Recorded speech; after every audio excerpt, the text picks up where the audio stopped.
ಅಭಿನಂದನೆ ಸಲ್ಲಿಸಿದ್ದೀವಿ. ಅವ್ರು ಗೆದ್ದರು ಅಂತೇಳಿ ಅಮಾಯಕರ ಜೀವ ತೆಗಿಬೇಕು ಅಂತ ಇದೆಯಾ? ಜೀವ ತೆಗಿಯೋದಕ್ಕೆ ಅವರ ಗೆದ್ದೋದಕ್ಕೆ ಕ್ವಿಟ್ ಮಾಡಿದ್ದೀವ?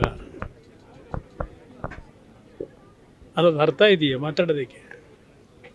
ರಾಜ್ಕುಮಾರ್ ಸಾವುದಕ್ಕೂ ಇದಕ್ಕೂ ಸಂಬಂಧ ಏನು? ಈಗಾಗಲೇ 100 ಬಾರಿ ಸ್ಪಷ್ಟನೆ ಕೊಟ್ಟಿದ್ದೇನೆ. ಅವತ್ತು ಅವ್ರು ತೀರ್ಕೊಂಡಂಥ ದಿನ ಮಾಹಿತಿಯನ್ನು ಸರ್ಕಾರಕ್ಕೆ ಸೀಕ್ರೆಟ್ ಆಗಿಟ್ಟು ಕೊಡಲಿಲ್ಲ. ಆಸ್ಪತ್ರೆಯಿಂದ ಬುಲೆಟಿನ್ ಹೊರಡಿಸ್ಬಿಟ್ರು. ಪ್ರಥಮ ಬಾರಿಗೆ ನಮ್ಮ ರಾಜ್ಯದಲ್ಲಿ ಒಬ್ಬ ಗೌರವಾನ್ವಿತ ದೊಡ್ಡ ವ್ಯಕ್ತಿ ನಿಧನರಾದದ್ದು. ಅಂಥ ಸಂದರ್ಭದಲ್ಲಿ ಯಾವ ರೀತಿ ನಡ್ಕೋಬೇಕು ಅನ್ನೋದು ನಡ್ಕೊಳ್ಳಿಲ್ಲ.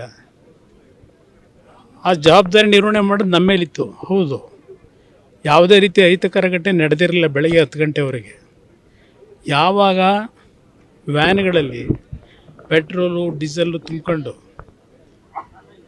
ಒಂದು ಅಹಿತಕರ ಘಟನೆಗಳು, ಬೆಂಕಿ ಇಡ್ತಕ್ಕಂಥ ಕೆಲಸ ಕೈ ಹಾಕಿದ್ರು, ಆಗ ಗೋಲಿಬಾರ್ ಮಾಡಿದ್ದಾರೆ.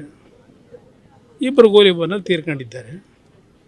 ಕಾನೂನನ್ನ ಕೈಗೆ ತೆಗೆದುಕೊಳ್ತಕ್ಕಂಥ ಕೆಲಸ ಕೆಲವು ತಿಳಿಗೇಡಿಗಳೇನು ಮಾಡಿದ್ರು, ಅದನ್ನು ಕಂಟ್ರೋಲ್ ಮಾಡಬೇಕಾದ ಸರ್ಕಾರದ ಕರ್ತವ್ಯ ಇತ್ತು, ಮಾಡಿದ್ದೀವಿ. ಆಗ 4 ಜನ ಗುಂಡಿಟ್ರು ಅಂತ ಆರೋಪ ಮಾಡ್ತಾರೆ. ಗುಂಡಿಟ್ಟಿದ್ದು ಅದನ್ನೇ.